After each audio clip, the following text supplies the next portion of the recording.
किसी डाकू को ढूंढ रहे हो महामंत्री?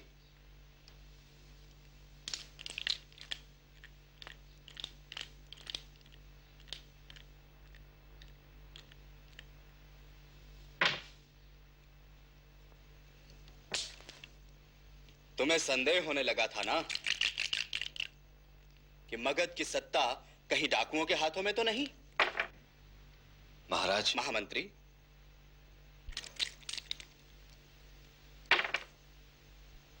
देखो, यहां सुगांग महल में डाकू ही तो बैठा है ना?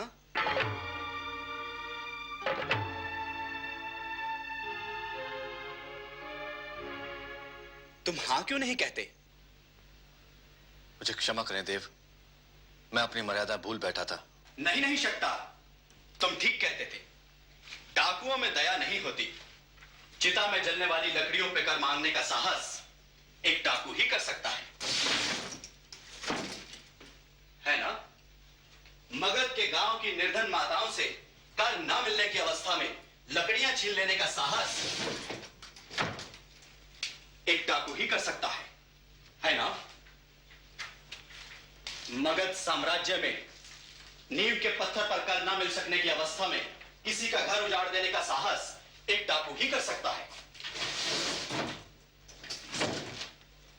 है ना?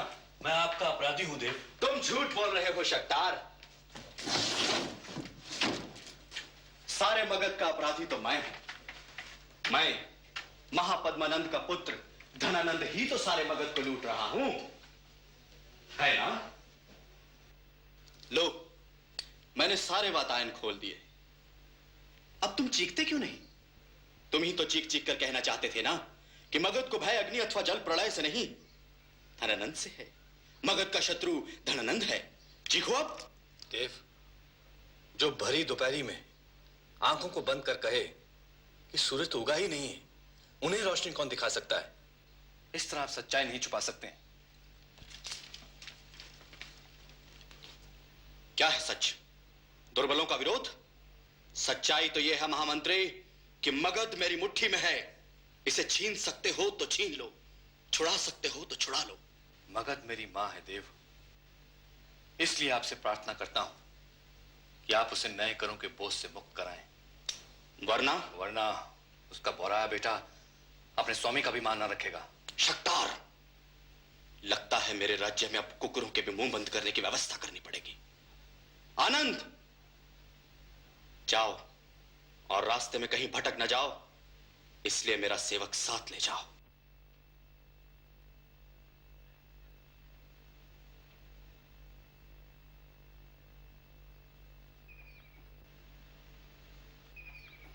लो, मैंने सारे वातायन खोल दिए। अब तुम चीखते क्यों नहीं? तुम ही तो चीख चीख कर कहना चाहते थे ना कि मगध को भय अग्नि अथवा जल प्रलय से नहीं, धनानंद से। मगध का शत्रु धनानंद है। चीखो अब। क्या है सच? दुर्बलों का विरोध? सच्चाई तो यह है महामंत्री कि मगध मेरी मुट्ठी में है। इसे छीन सकते हो तो छीन लो, छुड़ा सकते हो तो छुड़ा लो। शक्तार, लगता है मेरे राज्य में अब कुकुरों के भी मुंह बंद करने की व्यवस्था करनी पड़ेगी। तुम हाँ क्यों नहीं कहते? डाकुओं को ढूंढने किसी डाकू को ढूंढ रहे हो महामंत्री। अब तुम चीखते क्यों नहीं? मगध का शत्रु सच्चाई तो यह है महामंत्री कि मगध मेरी मुट्ठी में है। इसे छीन सकते हो।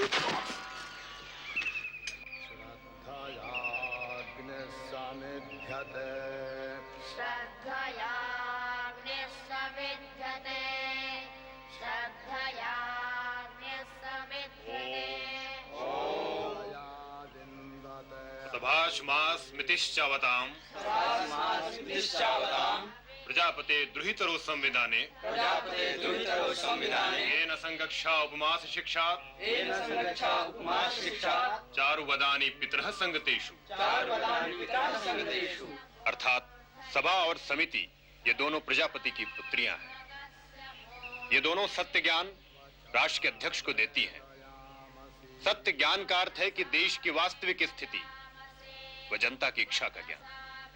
अतः सभा एवं समिति देश की वास्तविक स्थिति व लोक इच्छा का ज्ञान राष्ट्र के अध्यक्ष को देती है। अथर्ववेद में सभा को जनता की आवाज और न्याय का एकमात्र निदर्शन करने वाली कहा गया है। अतः सभा का निर्णय अमान्य नहीं हो सकता। राष्ट्र का अध्यक्ष भी उसके निर्णय से बंधा होता है। यदि प्रजा हित में राष्ट्र अध्यक्ष कोई असावधानी न करे तो यह राष्ट्र समिति राष्ट्र अध्यक्ष के अनुकूल एवं अनुरूप रहती है, पर प्रजा हित के विरोध में कार्य करने पर राष्ट्र अध्यक्ष को पद भ्रष्ट करने में राष्ट्र समिति तनिक भी देरी नहीं करती। ध्रुवोच्युतः प्रमणे ही शत्रुन ध्रुवोच्युतः प्रमणे शत्रून् शत्रु यतोधरान पादयस्व शत्रुयतोधरान् पादयस्व सर्वादिशः सम्नसः सदृची सर्वादिशः सम्नसः सदृशी ध्रुवायते समिति कल्पतामि। ध्रुवायते समिति कल्पतामि।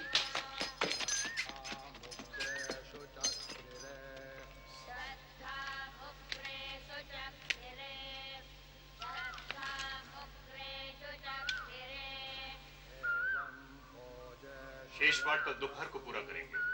ओम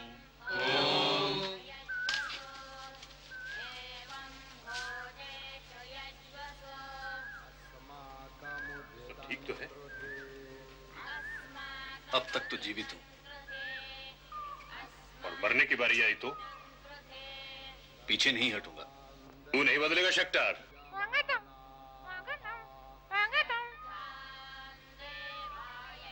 पास कुश्ती हो जाए। राजनीति के अखाड़े में तो मुझे तेरा पुत्र भी भारी पड़ता है। कहाँ है विष्णु?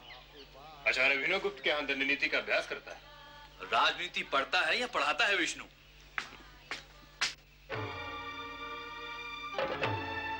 भवती भिक्षा में देहि। मेरी दृष्टि में राजा की स्थिति एक वेतनभोगी सेवक से बढ़कर कुछ नहीं है। वो स्वामी कहा जाता है, पर वो भी औरों की तरह राष्ट्र का सामान्य सेवक है। सार्वजनिक बहुमत से वो भी बदल है। फिर तो वो प्रजा का दासी हुआ ना। राजा की यह दास जैसी स्थिति ही वस्तुतः उसे नैतिक दृष्टि से स्वामित्व के उच्चासन पर अडिग बनाए रखती है। शासन के सारे अधिकार उसके हाथों में इसलिए रह जाते हैं कि वह प्रजा का उत्कर्ष, भरण पोषण व सुख सुविधा का व्यवस्थापक है। और यदि वो प्रजा का हित करे तो उसे सत्ता पर रहने का कोई अधिकार नहीं।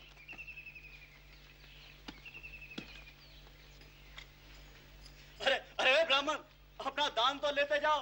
बाद में ये ना कहना है कि नंद नंदन दयालु नहीं है। सुनो ब्रह्मचारी,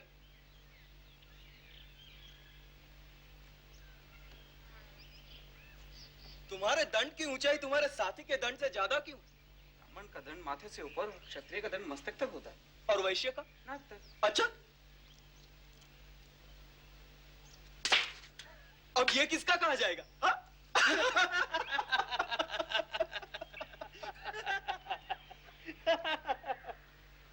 सुनो ब्राह्मण, यहाँ आओ। इधर आओ। भिक्षा लेने निकले हो? हाँ, कितना खाते हो? भर पेट। तो क्या शास्त्रों ने इसके संबंध में भी कोई नियम है बनाया? ना? गृहस्थ आश्रम में 32 कोर, वानप्रस्थ में 16 कोर, संन्यास आश्रम में 8 कोर, वो ब्रह्मचर्य में तो भरपेट खाने का आदेश है। अच्छा, तो ये लो, आज इसी से पेट भरो। जाओ, आज का भिक्षाटन हो गया। रुको कार्तिकेय, मगध की मिट्टी को स्वीकार करो। मगध की मिट्टी तथागत बुद्ध वो महावीर के चरणों के स्पर्श से पुनीत हुई है। उसे माथे पे लगाओ। तो थोड़ी मिट्टी तू भी लेता जा ब्राह्मण।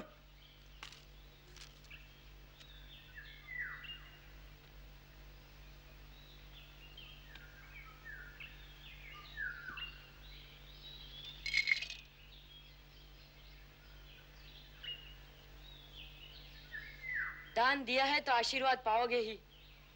मगध की थोड़ी मिट्टी तुम्हारे माथे पर भी लगनी चाहिए। आज तुम पवित्र हुए। सुनो ब्रह्मचारी, क्या नाम है तुम्हारा? अपने देश और कुल का गौरव बढ़ाए ऐसा कोई काम आज तक तो मैंने नहीं किया है। फिर भी मैं तुम्हें अपना नाम बता ही देता हूँ। विष्णुगुप्त हूँ मैं। ब्राह्मण, महापद्म के पुत्र और धनानंद के बंधुओं को तूने आशीर्वाद तो दे दिया, अब दक्षिणा भी लेते जाओ। जाओ अपने मार्ग पे ब्रह्मचारी, जाओ। और मिलिंद, आप उन ब्राह्मणों को जाने दे रहे हैं? मैं आपको संयम रखने की सलाह दूंगा। आप शीघ्र ही सुगांग महल पधारिए, महाराज धनानंद आपकी प्रतीक्षा कर रहे हैं। क्या आवश्यकता थी तुम्हें उसके सिर पर मिट्टी डालने की? विष पाए शिव का वंशज हूँ मैं। विष पी सकता हूँ पर किसी निर्दोष का अपमान नहीं कर सकता। पर यदि धनानंद के बंधु हथियार चला देते तो? ब्रह्मचारियों के अहिंसा के व्रत का अर्थ कायरता तो नहीं होती। शास्त्रों की रक्षा का प्रण कर दंड धारण करने वाले यदि आत्मरक्षा न कर सके तो धिक्कार है ऐसे अहिंसा के व्रत को। मैं तो भागने वाला था वहाँ से। ज्ञान पाना है तो डर को अपने मन से निकाल फेंक कार्तिकेय, क्योंकि कायरों को ज्ञान का अधिकार ही नहीं होता। सत्य के लिए जो संसार को चुनौती दे सके सर्वश्रेष्ठ ज्ञान का अधिकारी भी वही होता है। विष्णु, तुम किसी दिन हम सबको लड़वाओगे और भागने का मौका भी नहीं दूंगा। मैं क्या करूं? मंत्री परिषद में अपने मतभेद को व्यक्त करने का अर्थ विद्रोह समझा जाता है चाणक्य। चुप रहता हूं तो मगध कुचल दिया जाएगा, बोलता हूं तो। राजा से पहले तुम प्रजा के प्रति उत्तरदायी हो शकटार। प्रजा के हित में तुम्हें लड़ना होगा। इस समय तुम चुप रहे तो मंत्री परिषद नंद के हाथों खिलौना हो जाएगा, और ऐसा हुआ तो जब चाहे तब मगध नंद के कदमों में लौटता हुआ नजर आएगा। मुझे डर लग रहा है शकटार। राजा और मंत्री तो साम्राज्य रूपी गाड़ी के दो पहिए हैं। अगर एक ने भी अपनी धुरी छोड़ी तो गाड़ी उलट जाएगी। मैं इसी गाड़ी को सीधे मार्ग पर लाना चाह रहा हूं आचार्य चाणक्य। तुम्हें अब चौराहे पर आना ही होगा और धनंद के कुचक्रों को सरेआम नंगा करना होगा।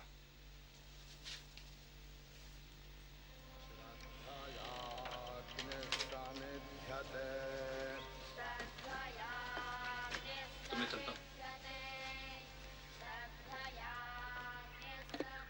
इस लड़ाई में मैं तुम्हारे साथ हूं शकटार, और सराहने पे मैं सारे मगध को पुकार सकता हूं।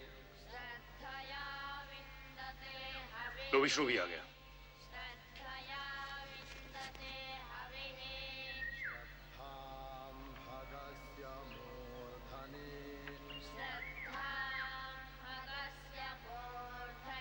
प्रणाम आचार्य। महामंत्री प्रणाम। आयुष्मान होगा। कहो विष्णु, नीति के किन्हीं और नवीन सूत्रों की रचना की या नहीं? मगध की बड़ी बड़ी मछलियां इसी तरह पानी पीती रही तो मुझे नीति के नए सूत्रों की रचना करने के बहुत अवसर मिलेंगे। वैसे एक निवेदन है महामंत्री, राजा को कर उसी प्रकार एकत्र करना चाहिए जैसे मधुमक्खी फूलों को बिना कष्ट पहुंचाए मधु एकत्र करती है। आज्ञा दे, आचार्य मेरी प्रतीक्षा कर रहे होंगे। प्रणाम आचार्य। आयुष्मान। प्रणाम महामंत्री। प्रणाम। धनंद मगध को अपने संकेतों पर नाचने वाली दासी समझ बैठा है।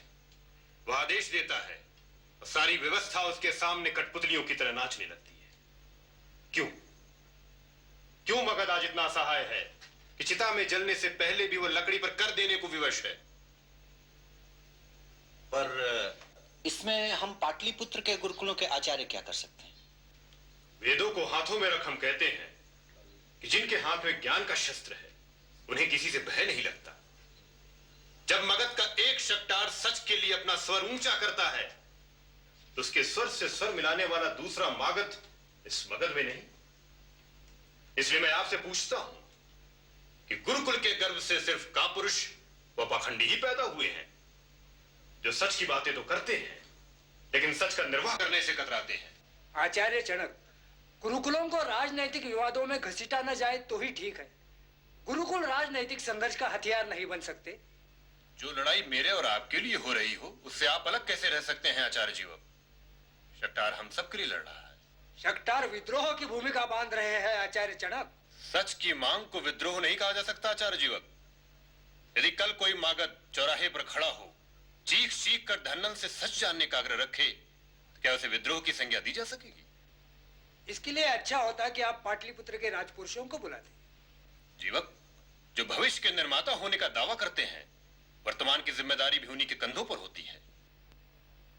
तो आप चाहते हैं कि पाटलिपुत्र के गुरुकुलों का एक प्रतिनिधिमंडल महाराज धनंद तक जाए और उन्हें समझाने का प्रयत्न करे? यही समय की मांग है आचार्य। पर महाराज धनंद तक जाने का साहस कौन करेगा? मैं तो बूढ़ा हो चला हूं। मैं राजनीति से दूर रहना चाहता हूं।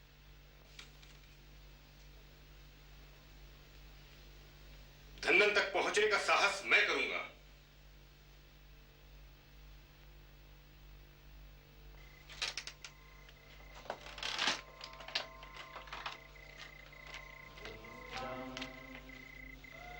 बनते। तथागत तुम्हारा कल्याण करे। बनते, जब सारा समाज सो जाता है तो आप अपने विहार से बाहर निकलते हैं। मैं भी आप ही की तरह एक प्रहरी हूं आचार्य।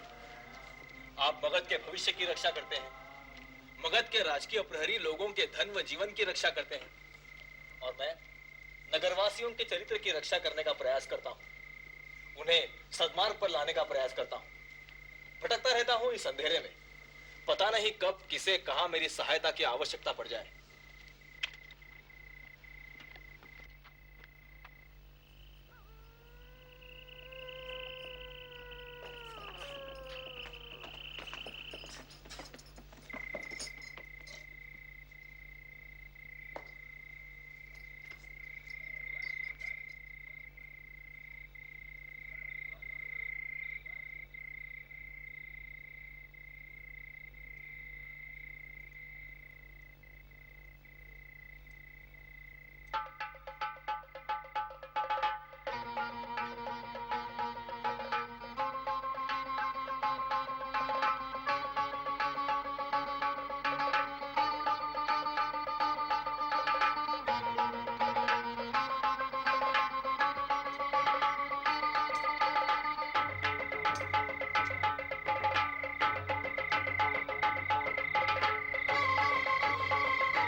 यदि आज तुम नहीं जागे तो मगध कभी सुसमय नहीं देखेगा।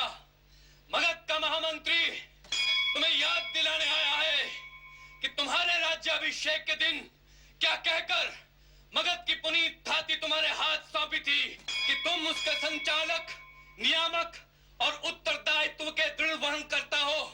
यह राज्य तुम्हें कृषि के कल्याण, संपन्नता और प्रजा के पोषण के लिए दिया जाता है। आज उसी शपथ की याद दिला तुमसे पूछने आया हूं कि शासन ही के गुप्तचर शिशुपाल की हत्या का जिम्मेदार कौन है। पाटलिपुत्र में जब निर्दोष व्यक्तियों की हत्या हो रही हो तो दोषी व्यक्तियों को कैसे सोने दिया जा सकता है? कैसे? आज तुम्हें इसका उत्तर देना ही होगा।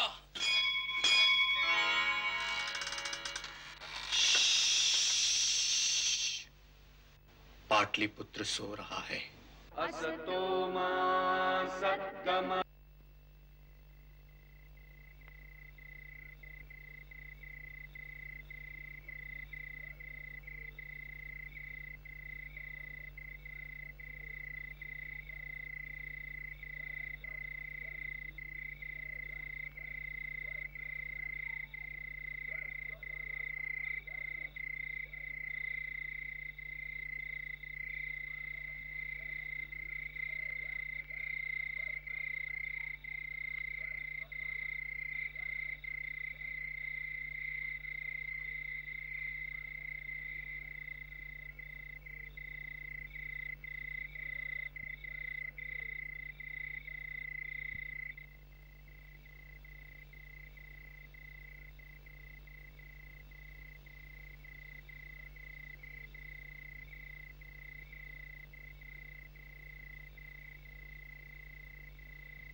महामंत्री आधी रात के बाद से घर से गायब है।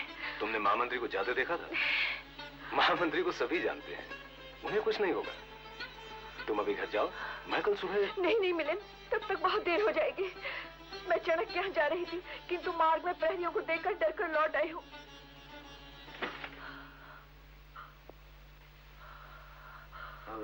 देखो भामनी। मिलिंद, तुम तो महामंत्री के सुख दुख के साथी हो, तुम क्या आज मेरी मदद नहीं करोगे? ठीक है, मैं महामंत्री को ढूंढता हूँ।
जिनका है उन तक पहुंचा रहा हूं मैं।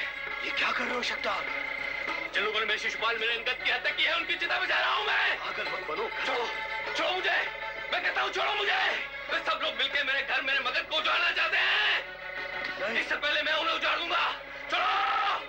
छोड़ो मुझे, जाओ जाकर धनानंद को सूचना दो कि मैं यहाँ उसकी स्वर्ण मुद्राएं लौटा रहा हूँ। जाओ। शक्तार, तुम्हें शिशुपाल वंगत की शपथ, जो आगे एक शब्द भी कहा और यहाँ एक पल भी रुके।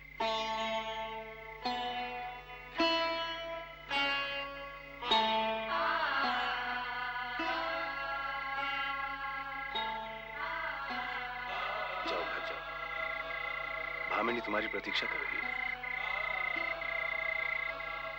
पाँव फटने से पहले मैं तुम्हारे घर आऊंगा। जाओ।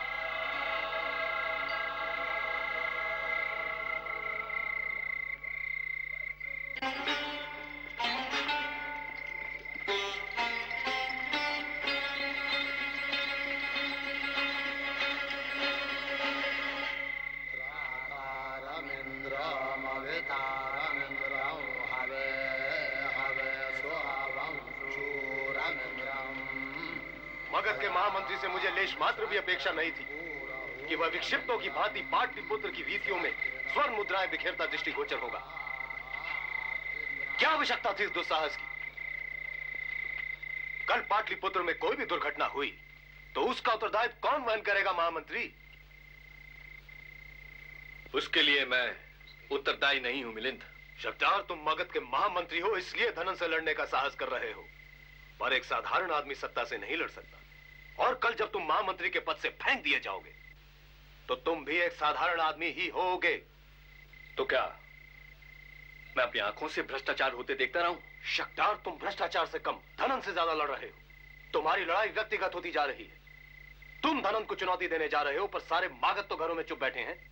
इस लड़ाई में सिर्फ तुम टूटोगे। मैं मरने से नहीं डरता। तो लो, आत्महत्या कर लो। मिलिंद, भामिनी, ये आदमी पागल हो गया है। मैं तुम्हारा मित्र हूं और मित्र होने के अधिकार से कहता हूं, तुम धनन से नहीं लड़ोगे। मैं तुम्हारे साथ हूं, पर मुझे एक वचन दो कि पाटलिपुत्र में कोई भी उपद्रव तुम्हारे कारण नहीं होगा।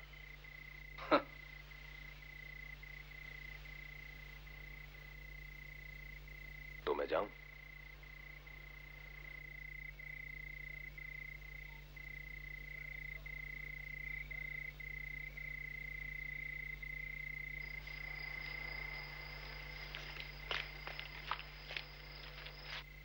पिताजी को संभालना।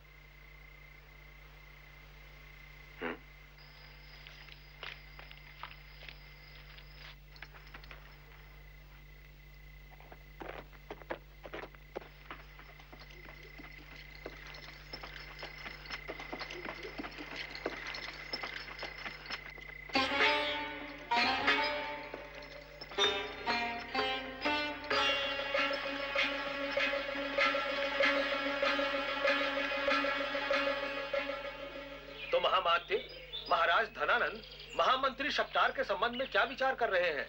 अमात्य, आप महाराज धनानंद के सेवक हैं। उनके विचारों को पढ़ने का प्रयास मत करिए, मात्र उनके आदेशों का पालन करते रहिए।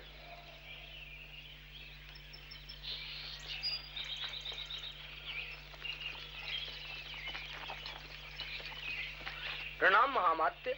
महामात्य पौर मिलिंद अपने परम मित्र शक्तार के घर से आज प्रातः काल निकलते हुए देखे गए हैं। परम मित्र ही या परम शत्रु होगा।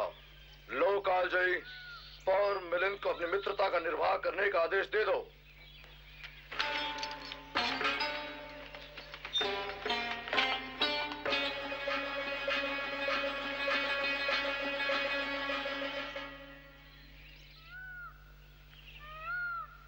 राजनीति में मित्रता का कोई स्थान नहीं होता। यह बात पौर मिलिंद को आज समझ में आएगी।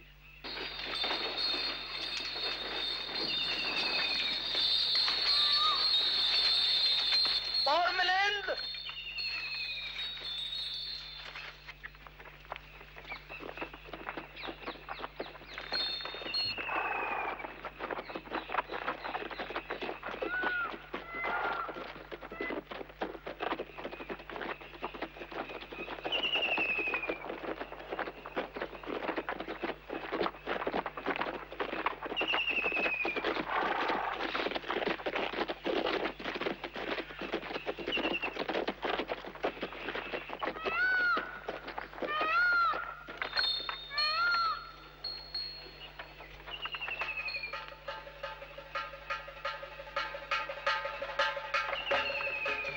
ये कैसे हो सकता है?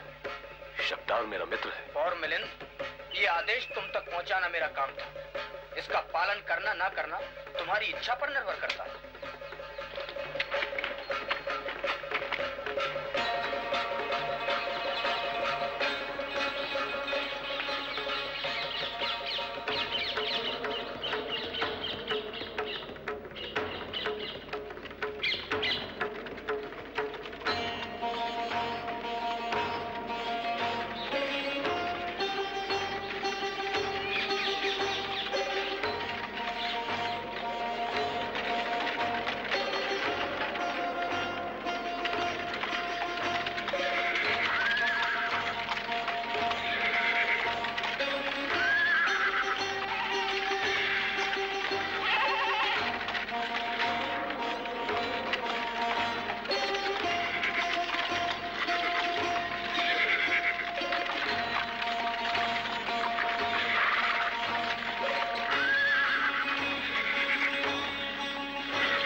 मिलिंद,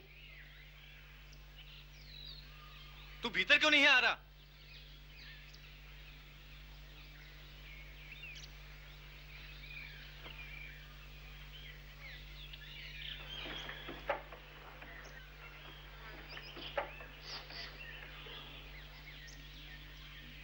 सब ठीक तो है ना मिलिंद?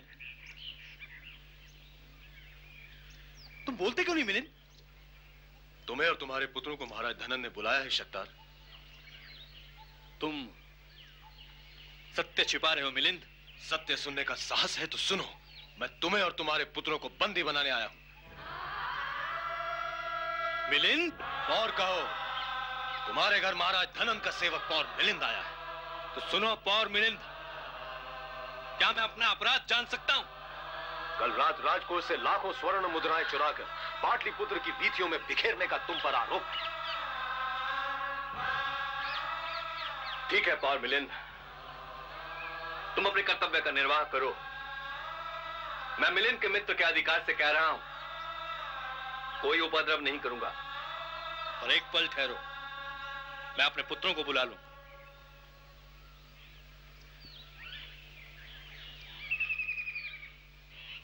क्या बात है पिताजी?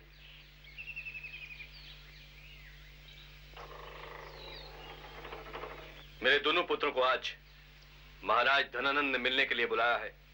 हमसे पिता की तरह बोलिए पिताजी। मगध के महामंत्री से नहीं, पर अपने पिता से तो ये अपेक्षा रखते हैं कि वो हमसे सच ही बोलेगा।